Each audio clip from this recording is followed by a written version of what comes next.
Just think about it. The world's spinning faster every year, isn't it? What felt like science fiction yesterday is, well, it's in our hands today, or maybe aimed at us. Yeah, it's kind of mind-boggling sometimes. And that breakneck pace of change, it's not just in our gadgets, it's fundamentally reshaping something as old as civilization itself, warfare. So today, we're diving deep into a topic that touches really every corner of the globe, a phenomenon that's both a symptom and a driver of global instability, the contemporary global arms race. And for this deep dive, our source material gives us a really comprehensive look at this critical issue. We'll be drawing insights primarily from an academic paper titled The Global Arms Race: Technological Acceleration, Geopolitical Transformation, and Pathways to Stability. Right, and that's by Dr. Akhilesh Dwivedi, who's a prominent voice in defense and strategic studies. Exactly. His work is dense, packed with analysis, but incredibly insightful. Absolutely. So our mission today, for you, the listener, is to pull out the most important takeaways from this research. We want to give you a clear understanding of what's driving this modern arms race, what the consequences are, and if there's, any glimmer of hope for a more stable future without getting bogged down in all the academic jargon. Sounds like a plan. Okay, let's crack this open. Where do we even begin trying to understand this acceleration? Well, I think a logical starting point is the engine of this contemporary arms race. The just unprecedented speed of technological innovation in military development. Okay. It's not just about incremental improvements anymore. We're genuinely seeing transformative technologies emerging. And the first one that immediately jumps out is artificial intelligence, right? AI seems to be everywhere, and the military is definitely no exception. Absolutely not. AI is being integrated into a, frankly, staggering range of military applications. Think battlefield decision support, where AI can process vast amounts of data to give commanders a much clearer picture of the situation. Then there are autonomous weapons, which potentially have the ability to identify and engage targets without direct human intervention. Wow. And you've also got AI for surveillance, sifting through massive amounts of intel to flag threats, and even AI assisting in targeting. It's almost like these AI systems can think and react faster than humans, giving a huge advantage on the battlefield. Dr. Dwivedi uses this striking phrase, operate inside the decision loops of their adversaries. That's right. Sounds like something straight out of a spy thriller. So AI isn't just about automating tasks, it's fundamentally changing the speed and nature of decision-making in warfare, creating this dynamic where outthinking your opponent becomes the ultimate edge. It highlights a key perceived advantage: the ability to process information and react at a speed that just overwhelms human opponents. That could lead to faster, maybe more effective military operations. I sense a but coming. But yeah, this speed and complexity come with significant downsides. AI systems can be vulnerable to sophisticated cyber attacks, feeding them deceptive information. Okay. There's also the inherent black box problem. We often don't fully understand how an AI reaches a particular decision, which raises serious questions about accountability and predictability in critical situations. Right, that's crucial. And perhaps most worrying, the automation of warfare through AI might actually lower the threshold for conflict, making it easier perhaps to consider military action. That's a chilling thought. And it feels like there's a real race to achieve dominance in this area. Dr. Dwivedi specifically mentions the US, China, and Russia. I remember something about Putin saying whoever leads in AI will rule the world. That quote really underscores the high stakes involved. These major powers recognize AI's potential to provide a decisive military advantage, driving intense competition and, as Dr. Dwivedi points out, potentially a rushed development process where safety and control mechanisms might not get enough attention. Okay, so AI is a massive piece of the puzzle. What's the next game-changing technology Dr. Dwivedi highlights? Next up, we have what's being called the hypersonic revolution. These are weapons that travel at speeds exceeding Mach 5, that's more than 5 times the speed of sound, over 3,800 miles per hour. Whoa, that is fast. How are they so different from regular missiles? Well, they combine the extreme speed of traditional ballistic missiles with the maneuverability of cruise missiles. Oh, okay. That combination makes them incredibly difficult for existing missile defense systems to intercept. They can also reach targets thousands of miles away in very short time frames, dramatically compressing the decision-making window for any potential response. So it's not just about being fast, it's about being unpredictable and hard to stop. Exactly. It sounds strategically terrifying. It really does. Dr. Dwivedi emphasizes this compressed decision time, increasing the risk of miscalculation during a crisis. If a country detects an incoming hypersonic missile, it has very little time to determine its target and intent, potentially leading to rushed judgments and maybe even preemptive action. That's the core concern, yes. And who are the big players in this hypersonic game? Russia has been quite vocal, claiming operational deployment of systems like the Avangard glide vehicle and the air-launched Kinzhal missile. China has also made significant strides with its DF-17 missile, and the United States is actively pursuing multiple hypersonic programs across its various military branches. Feels like another area where we're seeing that classic arms race dynamic. One side develops something, the other feels compelled to catch up, and then the first side tries to leap ahead again. It's a textbook action-reaction cycle. Dr. Dwivey mentions this is eroding confidence in second strike capabilities. Can you unpack that a bit? Sure. A credible second strike capability, the ability to effectively retaliate even after being attacked, is a cornerstone of nuclear deterrent. Right. Mutually assured destruction, basically. Pretty much. Hypersonic weapons, with their speed and potential to penetrate defenses, raise concerns that a first strike could be so effective that the targeted nation might not have the means to retaliate. This erosion of confidence can increase instability and the risk of miscalculation. Okay, because if you worry you can't retaliate, you might be more tempted to strike first in a crisis. Makes sense. Right, so we've got AI and hypersonics. What's the third major technological shift Dr. Dwivedi discusses? The third critical area is autonomous weapons systems, often referred to as AWS. These are weapons that, once activated, can select and engage targets without further human intervention. So not drones controlled by a pilot sitting miles away, but actual robots making life and death decisions on their own. That's a huge leap. It is. Military planners see several potential advantages. These systems could operate in environments where communications are disrupted, they can react faster than human operators, and they could reduce risks to military personnel. Okay. There's also the potential for a long-term cost savings by reducing the need for large numbers of personnel. But the ethical minefield here feels enormous, taking humans out of the loop for lethal decisions. Dr. Dwivedi touches on this. Absolutely. The ethical and legal concerns are profound. Who is responsible when an autonomous weapon makes a mistake and harms civilians? It creates this potential accountability gap. Right. International humanitarian law relies heavily on human judgment to assess military necessity, proportionality, and distinction between combatants and civilians. Critics argue that machines lack the contextual understanding and ethical reasoning needed to make these complex judgments. It's more than just following rules, isn't it? It's about understanding the nuances of a situation. Precisely. There are also fundamental concerns about human dignity and whether machines should ever be given the authority to make life and death decisions. And, despite these concerns, development is pushing ahead. It seems so. Despite these worries, many countries are actively developing these systems across different domains: air, land, and sea. You see autonomous drones, robotic combat vehicles, autonomous underwater vehicles, all in various stages of development. And what about international efforts to regulate this? Dr. Dwivedi mentions the Convention on Certain Conventional Weapons. That's been the primary forum for international discussions on autonomous weapons since about 2014, but progress towards legally binding rules has been very slow. So the tech is outpacing the diplomacy. Pretty much. Meanwhile, the technology keeps racing ahead, raising the risk that these systems could be deployed before adequate controls are established. Okay, so we've covered some really revolutionary technologies. But Dr. Dwivedi also reminds us that the older threats haven't gone away, specifically weapons of mass destruction. That's a crucial point. While emerging technologies get a lot of attention, nuclear, biological, and chemical weapons remain significant threats to global security. Let's start with nuclear. It seems the big players aren't necessarily building more, but modernizing their existing arsenals. That's the main trend among the established nuclear powers, yes. The US, Russia, and China are all engaged in extensive modernization programs, developing new delivery systems and enhancing the capabilities of their existing nuclear forces. And China specifically. Interestingly, China also seems to be expanding the size of its nuclear arsenal, signaling a potential shift in its nuclear strategy. And the worry about more countries getting the bomb proliferation that's still very much alive, isn't it? Indeed. North Korea's continued development of nuclear weapons and ballistic missiles is a major concern. Iran's nuclear program also remains a source of international tension.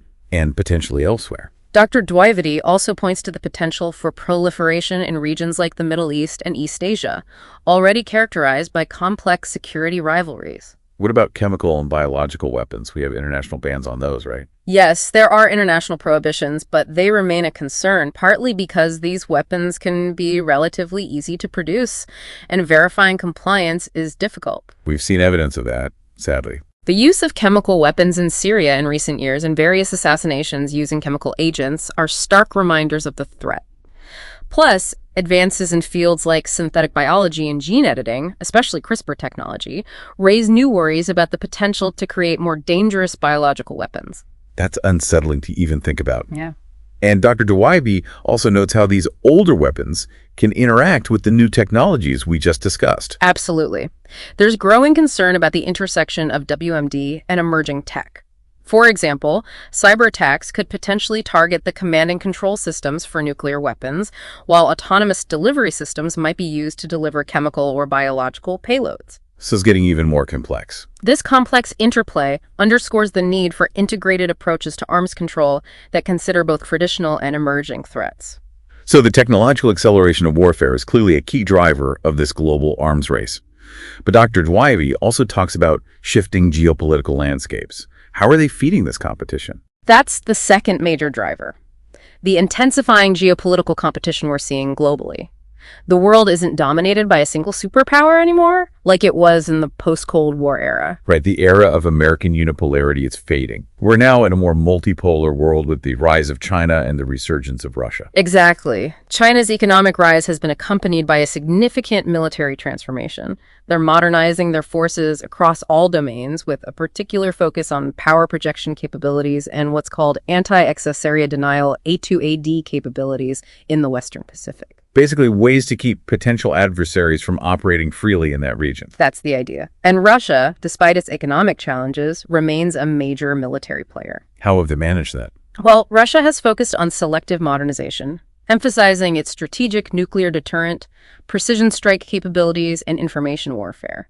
Their actions in Syria and Ukraine have demonstrated the effectiveness of some of their advanced systems, like the S-400 air defense system and the Kinzhal hypersonic missile. Dr. Wybie mentions the U.S. also shifted its strategic focus in its 2018 National Defense Strategy, specifically naming great power competition as the primary concern. That marked a significant shift away from the counterterrorism focus that had dominated U.S. defense policy for much of the post-9/11 period. Makes sense. This reorientation towards competition with China and Russia naturally leads to increased defense spending and accelerated efforts to develop advanced military technologies to maintain a competitive edge. So this triangular competition between the U.S., China, and Russia is a major engine driving the global arms race. But it's not just the big players, is it? Dr. Deweybe also discusses regional arms races. Absolutely. Regional dynamics and local security dilemmas play a huge role, too. In many parts of the world, neighboring countries are engaged in their own arms races, driven by specific regional rivalries and threat perceptions. And these can feed into the global trends. They can interact with and amplify the global trends we've discussed. The Middle East is a prime example, isn't it? Yeah. Huge increases in military spending there. Definitely. Countries like Saudi Arabia have dramatically increased their military spending. Driven largely by perceived threats from Iran, the region has become a major market for arms exporters. And East Asia is another hotspot, with China's growing military power prompting reactions from its neighbors. Exactly. Japan, South Korea, Taiwan, and several Southeast Asian nations are increasing their defense spending and acquiring advanced military capabilities in response to China's military modernization.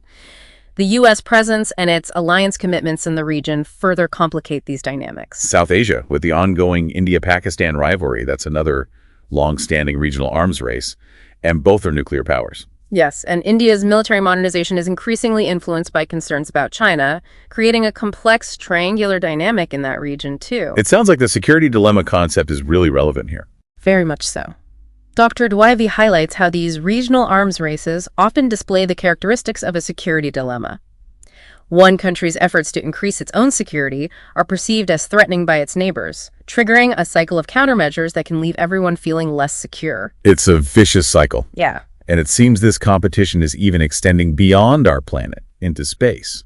The militarization of space is a growing concern, yes. What was once seen primarily as a domain for peaceful exploration and cooperation is rapidly becoming an arena for strategic competition and the development of counter-space weapons. We rely so heavily on satellites for everything from communication to navigation to intelligence. Makes them pretty attractive targets, right? Indeed. Modern military operations are incredibly dependent on space-based assets. This dependence creates significant vulnerabilities that adversaries are looking to exploit. What kind of counter-space weapons are we talking about? They can range from kinetic weapons that physically destroy satellites, creating dangerous debris fields, to non-kinetic weapons like lasers and electronic warfare systems that can disrupt or disable them. Cyber attacks can also target space-based systems. Dr. Dwivedi mentions China's 2007 anti-satellite test as a real turning point, creating a huge amount of debris. And it sounds like Russia and the U.S. are active in this area too. Yes, Russia has also tested counter-space systems, and the U.S. has even established a dedicated space force. This development and testing of counter-space capabilities raise serious concerns about the long-term safety and sustainability of space activities. And the rules are lagging behind. The lack of robust international legal frameworks governing military activities in space just compounds these risks. And we can't forget the cyber domain. Although not explicitly in the outline sections, Dr. Dwivedi brings it up as a critical fifth domain of conflict. Absolutely. Cyberspace has become a crucial arena for military operations, with both offensive and defensive capabilities being rapidly developed. What makes cyber weapons so appealing? Well, they offer the potential for significant asymmetric impact at relatively low cost, and attributing attacks is notoriously difficult. We've seen plenty of examples, haven't we? We've seen numerous examples of state-sponsored cyber operations targeting critical infrastructure, government networks, even election systems. Cyber capabilities are also increasingly integrated with conventional military operations, making networked systems a key vulnerability. And controlling them is hard. Arms control in this domain is particularly challenging due to the dual-use nature of cyber technology and the difficulties in defining what constitutes an attack. So it paints a pretty sobering picture. Rapid technological change and intense geopolitical competition fueling a global arms race across multiple domains. But Dr. Dwivedi also delves into the economic dimensions of all this. This can't be cheap. You're right. The economic consequences are significant. Global military spending reached a record high of nearly $2 trillion back in 2020. That's just a staggering figure. Who are the biggest spenders? The United States tops the list by a significant margin, accounting for close to 40% of global military spending. China is the second largest spender, followed by countries like Russia, Saudi Arabia, and India. And it sounds like the focus of this spending is shifting towards research and development for these advanced systems we've been talking about. Exactly. Major powers are prioritizing R&D for technologies like AI, hypersonics, and autonomous systems, sometimes at the expense of maintaining larger conventional forces. But this focus on cutting-edge tech isn't cheap either, is it? No, this emphasis often leads to significant cost pressures and recurring cost growth in major weapons programs. Dr. Dwivedi compares the economic burden across different countries. Some are spending a huge percentage of their GDP on their militaries, others less so. Yes. While the U.S. spends around 3.7% of its GDP on defense, countries like Russia and Saudi Arabia allocate considerably higher percentages. This represents a significant economic burden and highlights the opportunity cost resources that could have been invested in other areas like education, healthcare, or infrastructure. And the military-industrial complex, that network of defense companies and government agencies, plays a big role in all this spending, doesn't it? Indeed. The military-industrial complex is a powerful force with significant influence over defense policy. How concentrated is the industry? The arms industry is highly concentrated, with a few major companies dominating global arms sales, particularly U.S. firms. This sector provides millions of jobs and has a strong lobbying presence in government, creating a powerful incentive to maintain high levels of defense spending. And it's international now, too. The internationalization of arms production with multinational collaboration on major projects further complicates this landscape. Dr. Dwivedi also talks about the direct opportunity costs of all this military spending, the trade-off with things like development and social welfare. That's a crucial point. The vast sums spent on the military could potentially be used to address pressing human development needs. Studies have shown that investments in areas like education and healthcare generate more jobs and broader economic benefits than equivalent military spending. The pandemic really highlighted that, didn't it? The COVID-19 pandemic starkly illustrated this trade-off, with many heavily armed nations struggling to cope with the health crisis despite large military budgets.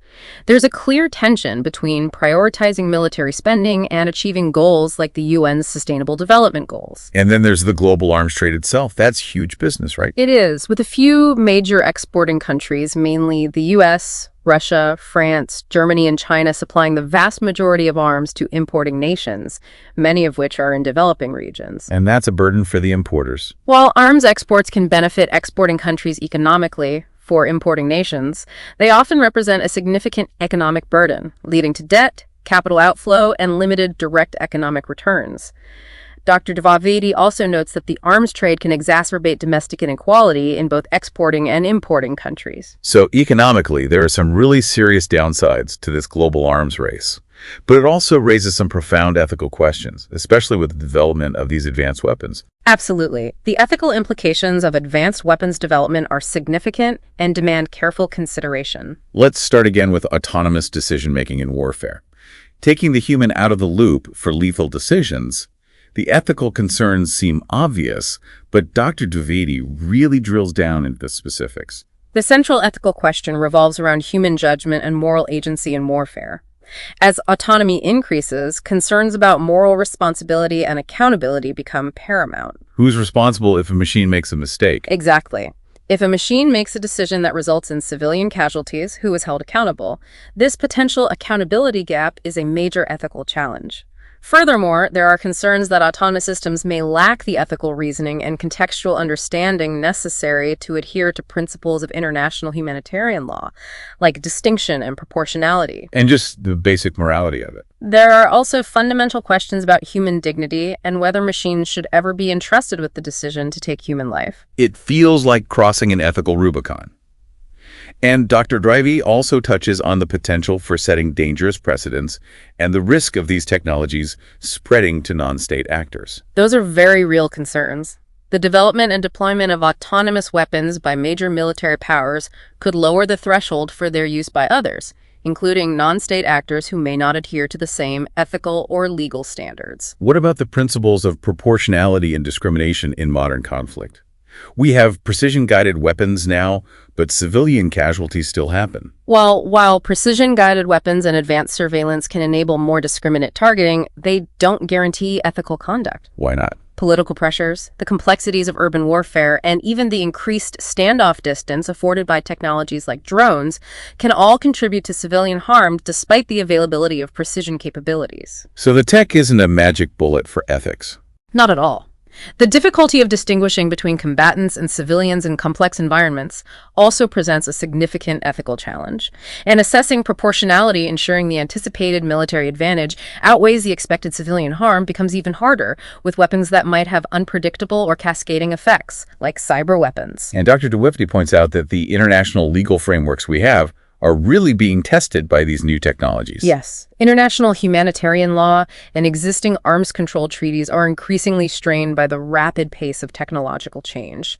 So? The core principles of IHL are being challenged by new capabilities, and the development of new legal frameworks is hampered by geopolitical tensions and the erosion of cooperative mechanisms. And verification is harder. Verifying compliance with potential infringements on emerging technologies like cyber weapons, AI, and biotech is also incredibly difficult, given their dual-use nature and the challenges of attribution. Non-state actors operating outside traditional legal constraints further complicate the picture. Finally, Dr. Dwivedi brings up the tension between state security and human security. It's not just about defending borders, is it? The concept of human security broadens our understanding of safety to include the well-being and security of individuals, freedom from want, and freedom from fear. And military spending can hurt that. Dr. Dwivedi argues that excessive military spending can actually undermine human security by diverting resources from essential services like healthcare and education. There's a question of whether the marginal security gains from ever-increasing military budgets outweigh the negative impacts on other dimensions of security. The pandemic, again, seems relevant here. The COVID-19 pandemic served as a stark reminder that non-military threats can have devastating consequences, even for heavily armed nations. Environmental security is another critical aspect, with military activities contributing to environmental degradation, which in turn can create new security challenges. So we need a broader view. Ultimately, a more comprehensive approach to security would balance the need for state defense with investments in human well-being and resilience. That's a sobering thought. So, given all these challenges, what potential pathways towards arms control and stability does Dr. Dewavy suggest? Is there any light at the end of the tunnel? Dr. Dewavy does outline several potential paths forward, starting with the need for a renewed commitment to multilateral arms limitation, despite the current difficulties. Learning from the past. Learning from past Cold War agreements and adapting those approaches to the current context covering nuclear weapons, conventional arms, and these emerging technologies is crucial.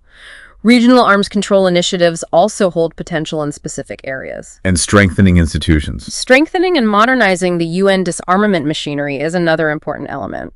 Beyond formal agreements, Dr. Dewavy also talks about the importance of less formal steps, like confidence-building measures. Absolutely. Even in the absence of comprehensive treaties, measures that build trust and reduce the risk of miscalculation are vital. Such as? This includes strengthening military-to-military communication channels, implementing transparency measures regarding military capabilities and exercises, establishing declaration and data exchange initiatives for emerging technologies, and creating pre-notification regimes for missile tests and space launches. Joint threat reduction initiatives focusing on shared security challenges can also be very effective. And technology itself might offer some solutions for verification and control. Yes, technology can be a double-edged sword. Advances in verification technologies like sensors, data analytics, and remote monitoring can enhance our ability to ensure compliance with arms control agreements. Even things like blockchain. Potentially, yeah. Yeah. Blockchain tech could potentially be used to track sensitive materials. AI itself might even play a role in improving verification efforts. Developing technical standards and safety guidelines for emerging technologies through multi-stakeholder processes is another promising avenue. Defensive technologies that don't pose an offensive threat could also contribute to stability. Lastly, Dr. Dewavy emphasizes the critical role of civil society in all this. It's not just up to governments. Absolutely not. Civil society organizations, academic institutions, the scientific community, and engaged citizens all have vital roles to play. Oh. They can conduct research, advocate for responsible policies, raise public awareness, and hold governments accountable.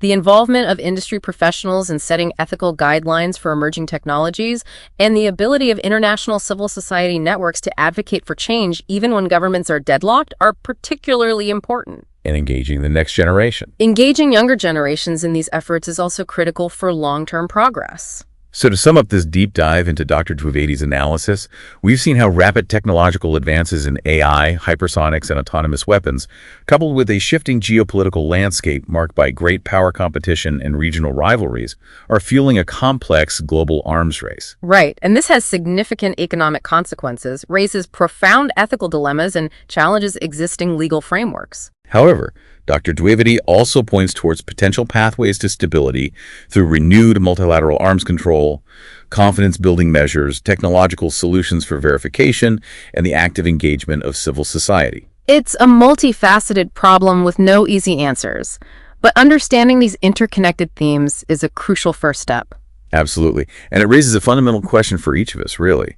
Considering the immense resources and human ingenuity being poured into military competition globally, what breakthroughs for global well-being might be possible if even a fraction of that effort were redirected? That's something worth pondering, the implications on both a personal and a global level. Truly. We encourage you to dig deeper into the aspects of this topic that resonated most with you, whether it's the specifics of a particular technology, the dynamics of a certain region, or the complex ethical debates. Thanks for taking this deep dive with us.